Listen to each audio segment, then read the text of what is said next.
théâtre makolo soso mabumbu ezimba na kanto de yet comprendre toyeba na bato ebele nayebi bato ebele ti nde baokota bathéâtre alors ntango ozotinda bato bafingaka bato yango ozalaka ndenge nini kasi babiloko ngango oyo bamichael jackson basalaka ti ntango aokola bazozwaka baimage na ye aboti bana na ye bafilme basali bo tala lelo landalanda bazalaka te na makasi te so olobi ekomi vérité ezalaka nde lisasi soki olobi ekomi problème mais bayebi yango mpe ye moko mpe aloba yango ye moko mpe aconfirme yango ozomona topesa bapeshanga raison ya nini topesa bafatu miracle raison oui toyebi ebele ngai 28 ans de carrière nayebi ebele nayebi bato tinde baokota makolo soso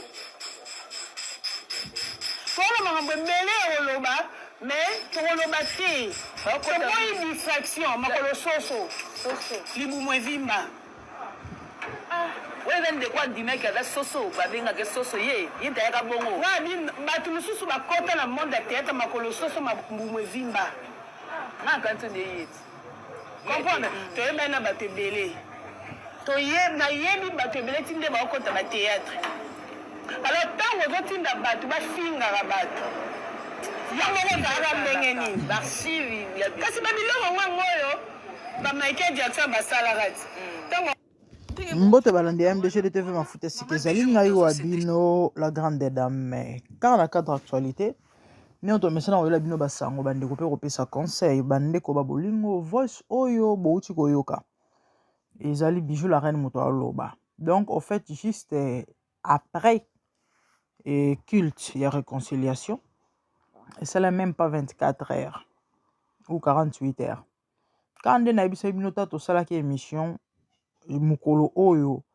ya culte wana oyo de la fois asangisa ba comédien nyonso quand j'ai fait l'émission nayebisaki bino bokamwa te juste après so bomoni bato mosusu baye contrairement ou encore bazoko s'opposer donc bazoko afficher caractère moko za négatif to pe à l'encontre ya mamambo to le gato ko salema to mona bato balelaki nayebisaki bino bakolela wana mingi eza balarme de crocodile vérité yango tobika lelo bijou la reine azaki pe na kati ya mes wana mais bizarrement botala tana asalaki émission nayebisaki bino bokamwa te yana bato bana semence ya sorcellerie oyo nyonso esalemi wana etali bango te elobeli bango eloko te donc bakoya bakomanifeste misala ya semence oyo bango bakoporte oui donc mutu lokola bijou la reine komona makambo oyo de la fois outi kosala na ndenge mosali na nzambe afukamaki na mabolongo na ye komona ndenge bato mosusu batata lokola baomari na libandi mema ya miso ebimi aolela il était tellement touché parce que c'était tellement fort c'était tellement profond mais bijou la reine aye donc komona mutu apose baacte ya lolenge boye oyo nga na benga baacte des apôtres sataniques donc c'est clair que ana sémence ya sorcellerie ah oui une personne qui est contre la paix azandoki eya nango ya oke gauche droite te eza nango ya kosamba te une personne au place baoboma moto ye azwa aopelisa moto ana semence ya sorcellerie aza na misala ya mabe ou soit eza en âme et conscience ou soit peut-être aza inconsciente parce que eya normal te komona makambo euti koleka me moto aya koloba babiloko ya boye ke ana badossier bato mosusu baya amona bango nde baya mabumu minene makolo mike nde yango nayaki bandeko botage bijou la reine botindele lien boyebisa azwa kiti avanda bijou la reine pour ton information si la ndenge azalaka wana ayebake nyonso ya ye ezalaka ngolu na ngolu nzembo ari papa yemba alobaki na bato na molongo ya bato bazwa ngolu na nzambe na koko wangana te naza pe na kati mobimba nanga se ngolu na ngolu c'est la bisalo ayeba faible commencement ayeba que Jésus l'a tiré de très loin qui ne sait pas que si la bisalu basala opération mo ya munene aumela na hôpital ba myoma qui ne sait pas et nani a évité ba biloko tel que ba myome ba fibrome et ça la ramoi malformation na vie à moi na mwasi oke ko fi biso libumu et Dieu l'a fait grâce à passer na opération wana lelo nzamba sunga et santé na et se rétablissa taille nde taille bijou yeba ngo mutu nyonso afinga malformation ya mutu asuka mabe oyo sali malobo oyo kobimisa à moins que si la sala o mabe po finga ye mais soka sala o mabe te yeba ke okufaka ndenge wana te yo kufaka ndenge wana te omoni kanda oza na omoni ke yo koka nzambe na asala oza bi okoka okufaka ndenge wana te pour avoir insulté une innocente qui ne t'a rien fait et na malformation na défaut to na maladie o azaki nango mais lelo to mo obeta lisolo moso parce que nzambe esaka ngo la sila omona ata ya sila te bijou la reine joie penza sentiment tya mopanzi joie jalousie tya mopanzi zala vraiment sincère du fond de ton cœur ata so to réunir bato tozwi bato bolobi toyebisi bato penza keno bozala maître bozala fan te oyo linga sila te nga non bocha batie bijou la reine batie sila bisalu bijou la reine wa sire baozwa yo wa sire yo leki sila na tai yo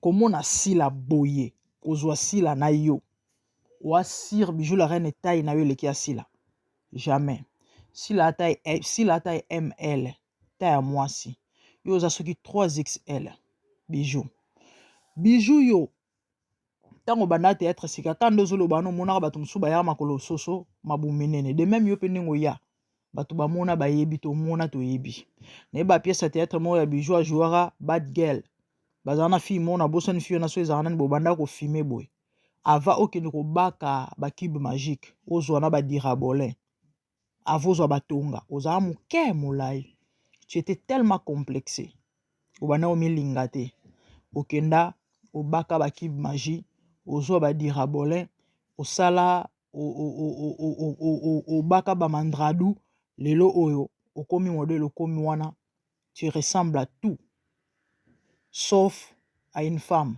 oyo aza na taille ya bien bande obolimbisa ngai bijou avon finga moto mitala mama na kitalatala modèle oyo okoma wana forme sans ezoyebana te on dirait pingouin babenga ngo bapingouin bandeke oyo soki bazala so bandeke so banyamo bazala na mai na océan na ebale batambolaka on dirait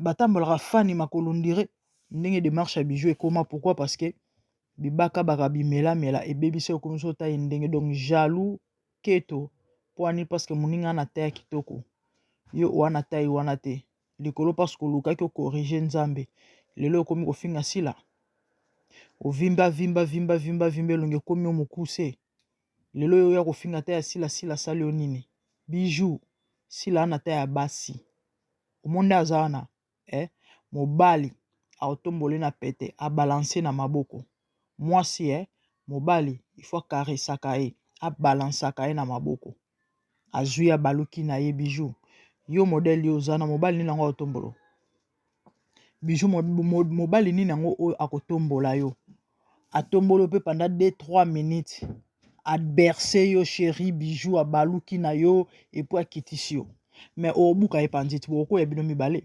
komona yo tu dois être entre 110 na 130 kg bijou ana ta ya mwasi po finga ta ya sila bijou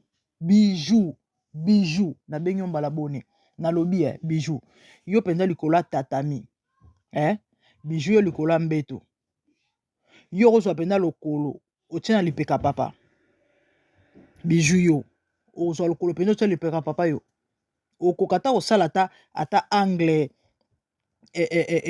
obti ya pamba oyo okoma te yo osuka na 30 degré 60 kuta okoma te mais si akosala 90 akosala 80 degré Jean-Claude Van Damme pourquoi parce qu'ana ta ya mwasi si la komona ye na taille na ye bakozwa ye na mbetu bakozwa ye likolo ya frigo bakozo na kiti bakozo partout a flexible mais yo te yo peut-être missionnaire kaka papa et maman pema nde pema siko keto wana komona moninga na taille na kitoko komona bafoto asila kande bomoni to balance wana na ya bijou ya solo wana bijou yo olobela likambo taille bijou yo finga sila na soni otala ke bien ya solo wana komona yo ndenge oza taille na wana taille ya sila sérieux bijou yo ya kofinga penza taille ya sila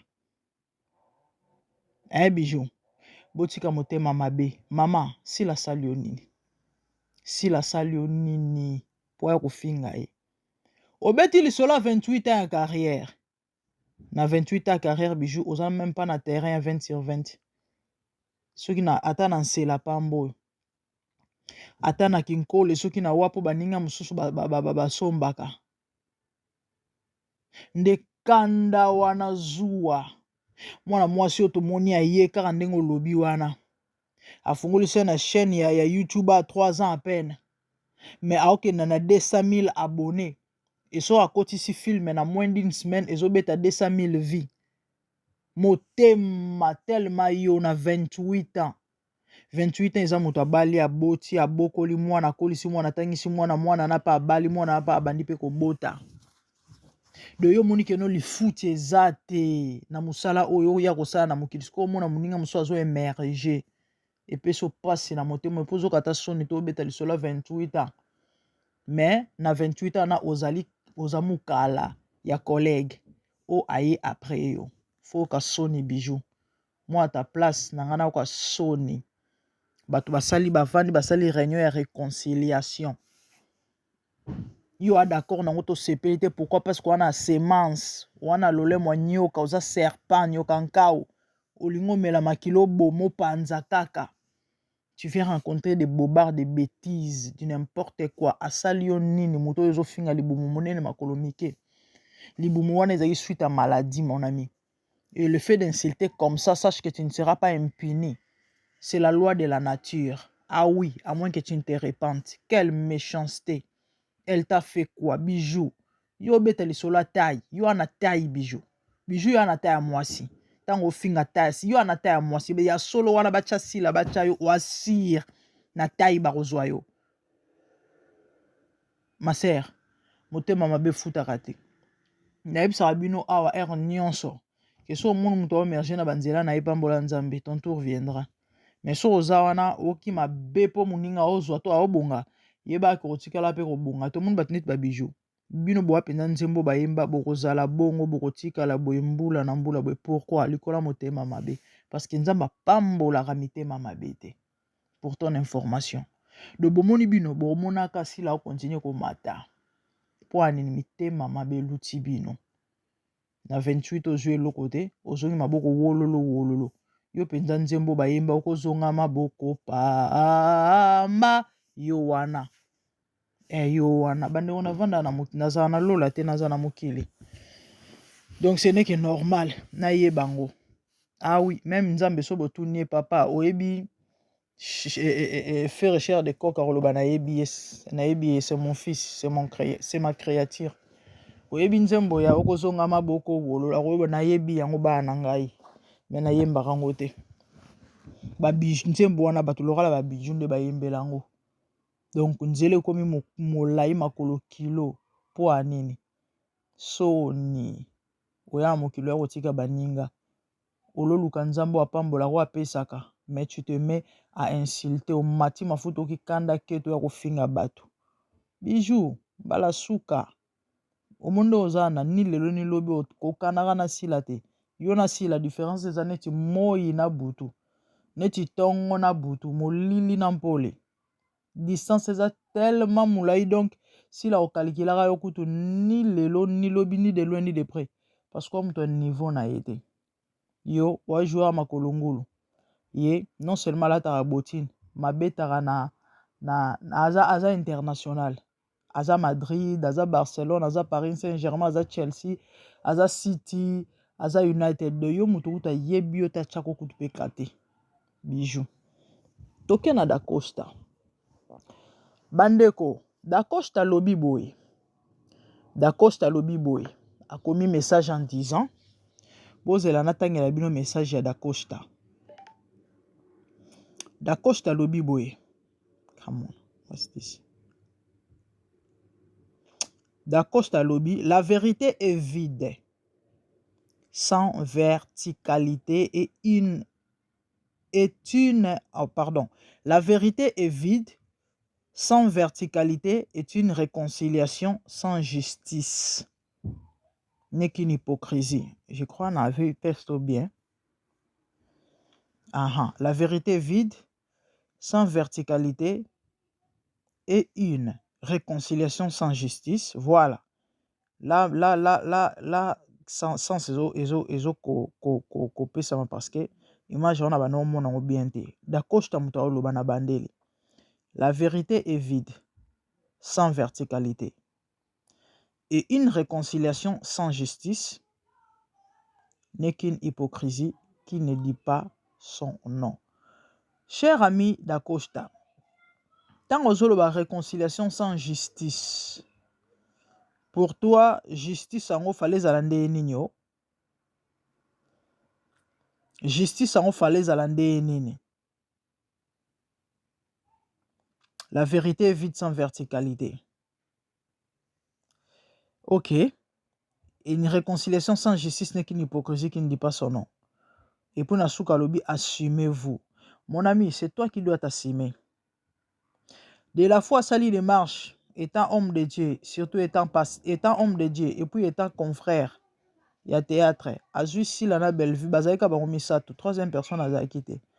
A tout ni bango. Moro na musu ba répondre à Lobi que non, on a un problème à moningate. Et baké plus loin, si la Lobi malamu ya Bellevue Lobi malamu sila. Si koyo justice fallait essayer ma comment parce qu'il a donné conseil étant serviteur de Dieu. A que même plus loin moi na batu tata batu ya komi kitisa. Ceux qui bamabezala qui demandent pardon, vous ça ne vous suffit pas apparemment. Tant aux autres luka justice pour na yo justice on a fallait zande nini. Fallait ba condamner ba zin, ba pe sa raison na ba autre. Apparemment parce que tu parles de la justice. Donc pour na yo justice, moi je crois que dans ce cas, la justice c'est ça les Kamwanzambe parce que Bellevue a le bien assis problème à silate, ni s'il a un problème à Bellevue. Parce que de la fois Nzambe fallait ça nini. Face à nini après si conseil pour lobi ou akoloba justice en fallait zande nini ba condamner nani ba blâmer nani ba tika nani quand tu parles de la justice. Dacosta ngana place non ngana oka soni moi mobala zala boete zala lokola bobo zala lokola omari et aza bien à Bellevue. Aza bien à Sila. C'est ça être homme. Moi la mobali Dacosta za rankinete. Banobuli miso moi na yeko déranger. Dacosta. Moi mobala za rankinete. Moi mobala za lokola moi cité. Biso to kantsaka ndengo le kaka na émission au s'exprimer ko bimisa ko ezali na motema eleke sili. Mais apparemment ti lelo wana na ba remords na motema yango moni bato lokola bino ba Dacosta ezaka pasi baninga so babali fo mona ke changement moi mobali nyonso so abali ya munene ata muta munene te bo sentir changement. José de Londres muta moke metanga balaki bo to sentir changement et en suluzo la muta munene te metanga balaki on a senti un changement pardon. Dacosta yo bando bala mbanga kande ezaki kota wana matama mandefo ne bombaka tala mikumba donc lelo soko lobi se raser barbe wana nasi Bellevue ope miso mokero biso Dacosta zelana no mandefo bota bongo ya ko jouer parce que crois-moi elongo wana esepelisa bato te bato bakokima do mandefo wana couvre tala mama na mikumba nzoto eboya libela. Pourquoi tellement motema eza ya koyinda motema eza ya mabe ezo refléter ce que image wana ezo refléter na nzoto na yo na elongi na apparence na yo kitoko te mwa mobala za boye te Mon ami, défoule-toi. Mon ami, libère-toi. Le pardon est une puissance qui libère. Oui, point ni balobara bongo. Parce que tant on a rancune na motema pona mutu. Souci to posa to souhait zalara omo na mutu wana aza malheureux. Et quand tu vois que la personne, ça va, hein, mambozo simba, oza mal à l'aise. Et baby so motema. Et yango moni babilo wa bongo e kanga ba porte. Épanouissement, même santé, yo morozo lia menzoto, on dirait, bilo ezoboa ki eke na tezo kende. Eke na sima mukongo to pe na toilette d'akocha mobala zala boyete. Mobala zala pacificateur, mobala zala mutakimia, surtout place basi bazali. Surtout na milieu ya basi, surtout kozwa ma problème la basi. Mibali ba bato ba melaka, ayoki alekisi. Soki esenga lo ba problème ta lobi, mais après la vie continue. Mais malheureusement pour toi c'est pas le cas. Misali bimi libanda donc démarche tata bato mwana bato asali de la foi mukolo bonga auto fêter 50 ans et serviteur de Dieu na musala wana oya bino ya ba théâtre aza douanier malgré démarche ya sali ya koluka ko réconcilier bino mais bozaka na ba sekel na mitema boaka na ba rancœur na ba problème et a pas mingi eza mawa et na boye vous cherchez à émerger. Na boye vous cherchez à aller loin. Na boye vous cherchez. Ce qui coach yango ya yo kumisaka yo so ozate ma tro yonde. Kana balolenga boye. Ah mais franchement honte à toi. Honte à toi. Yo a faux noko yo. Oza faux noko. Ba bijou la reine, ba michopi et les autres on peut comprendre ba basi parce que la femme c'est sa nature. Mais mobali. Ce que justice yango ya yo lingaki ya ndenge nini. Ba blâmer nani, ba quitter nani, ba condamner nani. Ah mais franchement, frère, bongo la motema, hein? Bongo la motema, tu es une honte toi. Tu es vraiment une honte. Vraiment, na sepela na bobo au mari et les autres. Na belle vie aza bien, de l'autre côté aza bien. Tout le monde a mona bango. Ba douche na ba misusu mais ba to lokola bino ba da costa ouvre mais zaka ma mingi za passion mobile ande nini yango. Eh, hey, oh, zo mona pena na ndako mwasi na yana sere problème, hein. Ana sere problème, monu mibalo ba bomba ka ba pro mwasi asala mo elo mo amuke a bombi après 10 ans rappelé. Après 10 ans kezo mwasi libanda so ba tunye alobi obi mambo yo sala ngai ba da costa. O mobali ya rubanga penza, hein. Elobara mama epela menkoso, ezani menkoso, hein. Tala katupanzi maliko bali pour anini moteme ayo tellement mabe. Frère, tu dois changer, hein. Tu dois vraiment changer. En tout cas franchement eza mawa mingi bandeko to comme na biso ko chité. Soki maloba ezali makasi mangala ezali makasi bandeko bolimbisi Yesu pe moma azwaki fimbo afiakulaka pe bato. Faut benga mabe na kombo nango. Ah oui, je suis pas parfaite mais tant mabe ezali faut lobela ngo. Comment expliquer bato bavandi, bato basololi, bato bazwi ba disposition, mais bato moko boyo balingi kimia te fo bayaka ba reseme ba désordre et to vanda nia to le belo côté. Non, il faut to loba. Il faut to loba. Vraiment que le Seigneur a s'en charger na bino, hein. Nzambe penza s'en charger na bino parce que maele comme suka, maele comme si la tozo ba teto loba ni to peto sani na bato lokola babino. Babijou la reine, bato aketo, bada costa, mibali moko boye balata ba jipi na ba setring, balolenge ba comportement ba bizalela bana basi bino mibali yango nde beaucoup. Eza mamingi eza pasi bande wona ngai. Eza mamingi, hein, eza pasi. La pauvre si la bisal nzamba peseka makasi na kimia parce que personnellement moi na bat nazo bate asa nini. Ah oui, hein. Asali message to saki émission awa alobi na bakuk nyonso baluka kimia.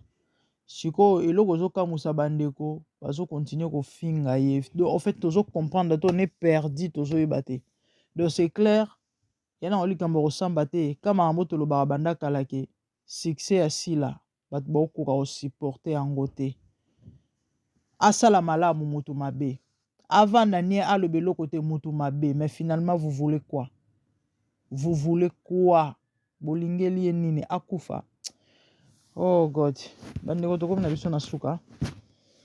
Que le Seigneur vous bénisse. Les aguinga wabino la grande dame. Et ceux na bino liboso abonnez-vous sur MDGDT Mafuta Sika. Quant à moi, la mon nom de bonnes choses à vous. Que le Seigneur vous bénisse. Merci. Au revoir. Bye.